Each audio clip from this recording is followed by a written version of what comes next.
Hi there! Today I will show you how to deploy into a Kubernetes cluster, more specifically into AWS Elastic Kubernetes Service Cluster using our Developer Control Plane. So let's get started. To deploy into AWS, you must have an account created already with enough permissions to deploy into an existing cluster or to create a new one. It is also required to have a CTO.ai's account to use the Developer Control Plane. Your GitHub account must be connected to the CTO.ai's Developer Control Plane, and you can check out the documentation below to see how you can set up the integration for yourself. Note that these workflows were previously published to the platform, so they are available remotely for the whole team. If you want to learn more about setting up a workflow for your team, you can check out the videos and documentation which are in the description of this video.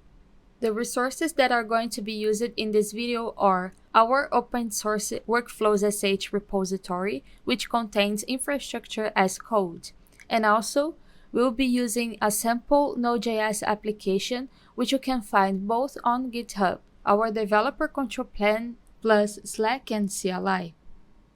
Having said all the recommendations for this video, let's start with the tutorial.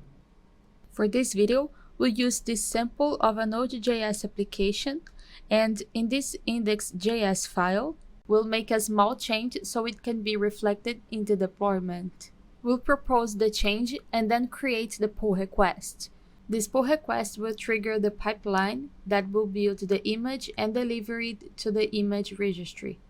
You can follow its status by GitHub itself, on the pull request status, or from the Developer Control Plane.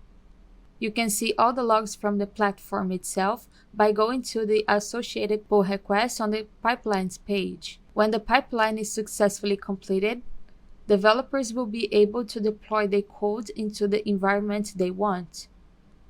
That can be done through Slack or CLI, and will show both screens so you can see the process. It's the same for developers, no matter what tool they choose it. Another event from GitHub that can be used as an example to trigger commands, pipelines, or services is merge.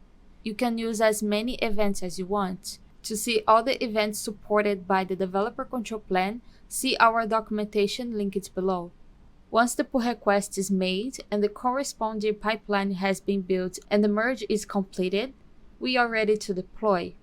This command we have just run has triggered 2 pipelines in the Developer Control Plane. This pipeline is going to build the image container that was merged with the master. And the second pipeline will trigger the service. Services are a preview of the application, so that's a way that developers can test their recent merged code before actually going live into any other environment, especially if it is production. Now going to the services page, you should see a new service running while the previous one was aborted so that the new service can be available. You can click on this view button to see the application preview live, and developers can perform their test after merging the code on GitHub. And you can see the Kubernetes cluster has been changed on the AWS, and it's up and running. Meanwhile, the Insights page has detected the GitHub events that have been triggered during this process.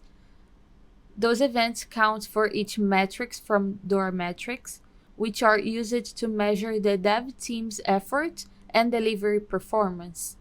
I hope this video has helped you understand how to deploy into the Kubernetes cluster on AWS and to improve your dev workflow with the Developer Control Plane.